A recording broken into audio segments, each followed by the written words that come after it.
আপনি কি ভাবছেন আপনার প্রারব্ধ আগে থেকেই নির্ধারিত? আপনি কি ভাবছেন আপনার ভাগ্য আপনার হাতের রেখায় বা গ্রহ নক্ষত্রে লেখা আছে? সম্পূর্ণ ভুল। আপনার ভাগ্য রচয়িতা আপনারই ভেতরে ঘুমিয়ে আছেন, আর আপনি বাইরে ঈশ্বরকে খুঁজছেন। আপনি কি জানেন আপনার নিজের মনের এমন এক অবিশ্বাস্য শক্তি আছে যা মাত্র কয়েক সেকেন্ডে আপনার পুরো বাস্তবতাকে বদলে দিতে পারে? স্বামী বিবেকানন্দ বলতেন, মানুষই নিজের ভাগ্যের নির্মাতা, যদি সে নিজের মনকে জাগিয়ে তুলতে পারে। আজ আমরা এমন এক গভীর আধ্যাত্মিক রহস্য উন্মোচন করতে চলেছি যা স্বামী বিবেকানন্দ এবং শ্রী শ্রী আনন্দময়ী মায়ের জীবন থেকে নেওয়া। এই রহস্যটি যদি আপনি একবার বুঝতে পারেন, আপনার জীবনের সমস্ত হতাশা, সমস্ত ভয়, সমস্ত দুশ্চিন্তা আজ এই মুহূর্ত থেকে চিরতরে মুছে যাবে। কিভাবে? এই গোপন সূত্রটি জানতে হলে আপনার অস্থির মনকে আজ শান্ত করে আমার সাথে এই আধ্যাত্মিক যাত্রায় যুক্ত হতে হবে। মন, এই ছোট্ট শব্দটাই আমাদের স্বর্গ গড়তে পারে, আবার নরকেও পাঠাতে পারে। অমৃত বিন্দু উপনিষদে বলা হয়েছে, মন এব মনুষ্যানাং কারণং বন্ধ মোক্ষয়ঃ, অর্থাৎ মন মানুষের বন্ধন এবং মুক্তির একমাত্র কারণ। আমরা কেন এত কষ্ট পাই? কারণ আমরা মনের দাস হয়ে পড়েছি।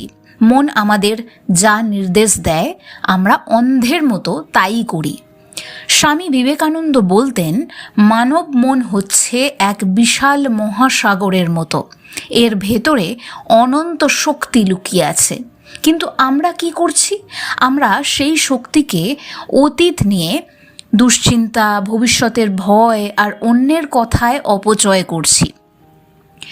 স্বামীজির মতে মনের শক্তির আসল চাবিকাঠি হল একাগ্রতা বা কনসেন্ট্রেশন। আমেরিকায় থাকাকালীন স্বামীজির জীবনের একটি খুব বিখ্যাত ঘটনা রয়েছে। একদিন তিনি একটি নদীর ধার দিয়ে হাঁটছিলেন। তিনি দেখলেন কয়েকজন যুবক নদীর জলে ভাসতে থাকা ডিমের খোসা লক্ষ্য করে বন্দুক দিয়ে গুলি ছুঁড়ছে, কিন্তু কেউই নিশানা ভেদ করতে পারছে না। স্বামীজি তাদের কাছে গিয়ে বন্দুকটি তুলে নিলেন। তিনি পরপর 12 বার গুলি ছুড়লেন এবং প্রতিটি গুলি নির্ভুলভাবে ডিমের খোসায় গিয়ে লাগলো। অবাক হয়ে যুবকরা যখন তাকে জিজ্ঞাসা করল, আপনি এটা কিভাবে করলেন? স্বামীজি হাসতে হাসতে বলেছিলেন, যাই করো না কেন, তোমার পুরো মন, তোমার পুরো আত্মাকে তার মধ্যে ঢেলে দাও। যখন তুমি গুলি ছুঁড়বে তখন তোমার মন শুধু লক্ষ্যের দিকেই থাকবে। তুমি নিজে এবং তোমার লক্ষ্য ছাড়া আর কোনো কিছুর অস্তিত্ব থাকবে না। এটাই হলো মনের পরম শক্তি। সূর্যরশ্মি যখন ছড়িয়ে থাকে তা কেবল উত্তাপ দেয়, কিন্তু সেই রশ্মিকে যখন একটি ম্যাগনিফাইং গ্লাসের মাধ্যমে এক বিন্দুতে কেন্দ্রীভূত করা হয় তখন তা আগুন ধরিয়ে দিতে পারে। আপনার মনও ঠিক তাই।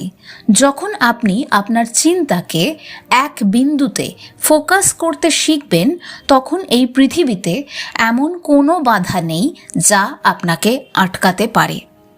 কিন্তু এখানেই একটি গভীর প্রশ্ন আসে। আপনি হয়তো একাগ্রতার জোরে জীবনে অনেক কিছু অর্জন করলেন, সাফল্য পেলেন, অর্থ পেলেন, কিন্তু ভেতরে কি শান্তি পেলেন? ভেতরে কি সেই ঐশ্বরিক আনন্দ পেলেন? মনের শক্তি আমাদের এক অজেয় যোদ্ধা বানায় ঠিকই, কিন্তু সেই যোদ্ধাকেও তো কোনো এক সময় বিশ্রাম নিতে হবে।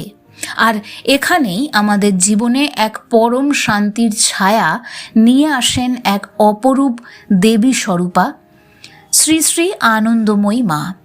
আপনি ফোকাস করা শিখেছেন, এবার আপনাকে শিখতে হবে ছেড়ে দেওয়া, সমর্পণ, শরণাগতি। আনন্দময়ী মা কোনো বিশাল পুঁথি পড়েননি, কোনো বড় বড় দার্শনিক বক্তৃতা দেননি।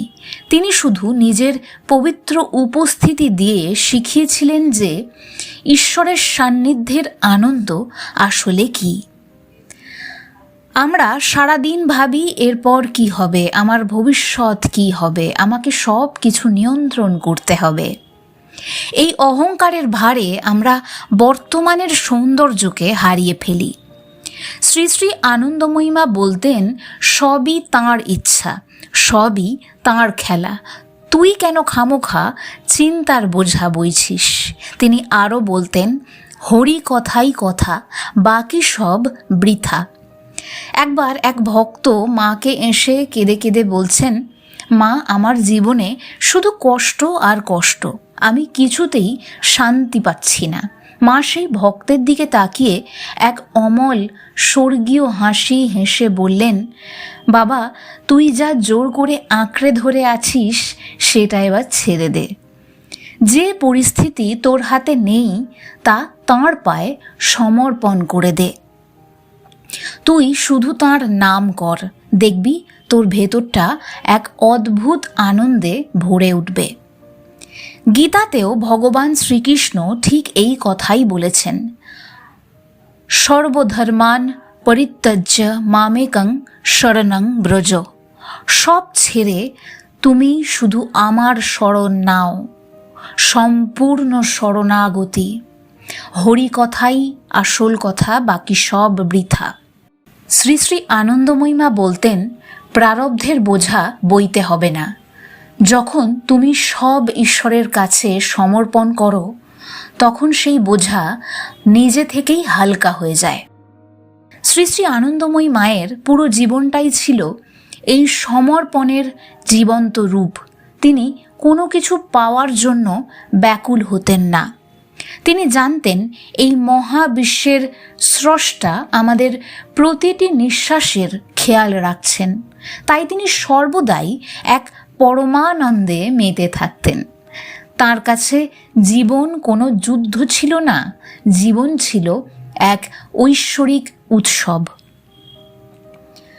ভেবে দেখুন তো, স্বামী বিবেকানন্দের সেই বজ্রকঠিন একাগ্রতা আর শ্রী শ্রী আনন্দময়ী মায়ের সেই ঐশ্বরিক সমর্পণ, এই দুটো মহামন্ত্র যদি আমরা আমাদের জীবনে একসাথে মেলাতে পারি, তাহলে কি ঘটবে? বাইরে থেকে আপনি হবেন স্বামীজির মতো অকুত ভয় কর্মযোগী, আপনার মন হবে তীক্ষ্ণ তলোয়ারের মতো, আপনার লক্ষ্য হবে স্থির, আপনি জীবনের প্রতিটি দায়িত্ব পূর্ণ মনোযোগের সঙ্গে পালন করবেন। আর ভেতরে আপনি হবেন শ্রী শ্রী আনন্দময়ী মায়ের মতো এক শান্ত, সমাহিত, প্রশান্ত মহাসাগর, যেখানে কোনো ঝড় নেই, কোনো ভয় নেই, হারানোর কোনো দুশ্চিন্তা নেই, আছে শুধু এক স্বর্গীয় আনন্দ। মহর্ষি রমন বলতেন, আমি কে? এই প্রশ্নের গভীরে গেলে আপনি দেখবেন আপনি এই জরাজীর্ণ শরীর নন, আপনি এই অস্থির মন নন, আপনি স্বয়ং সেই সচ্চিদানন্দ, সৎ চিৎ এবং আনন্দ। আপনার ভেতরেই বসে আছেন সেই ঈশ্বর, যিনি শুধুমাত্র আপনার জেগে ওঠার অপেক্ষায় আছেন। আজ থেকে নিজের মনকে পৃথিবীর এই মিথ্যে মায়ার দাসত্ব থেকে মুক্তি দিন। আপনি দুর্বল নন, আপনি অনন্ত শক্তির আধার, আর আপনি একা নন। সেই পরমেশ্বর প্রতিটি মুহূর্তে আপনার হাত শক্ত করে ধরে আছেন। স্বামী বিবেকানন্দের একাগ্রতা আর আনন্দময়ী মায়ের সমর্পণ, শরণাগত হওয়ার এই শিক্ষা, এই দুই শক্তিকে একসঙ্গে ধারণ করতে পারলেই প্রারব্ধ আর তোমাকে বেঁধে রাখতে পারবে না। যদি এই কথাগুলো আজ আপনার আত্মাকে এতটুকু স্পর্শ করে থাকে, যদি আপনার মনের গভীরে লুকিয়ে থাকা সেই পরম শান্তি আজ একটু জাগ্রত হয়, তবে এখনই চ্যানেলটি সাবস্ক্রাইব করুন।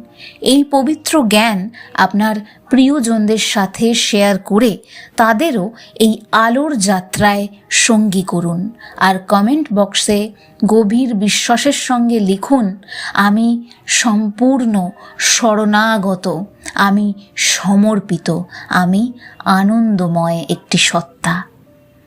আপনার এই একটি ছোট্ট বাক্য আপনার অবচেতন মনকে আজ নতুন করে জাগিয়ে তুলবে। ভালো থাকবেন, শান্তিতে থাকবেন আর নিজের ভেতরের ঈশ্বরকে অনুভব করবেন। নমস্কার।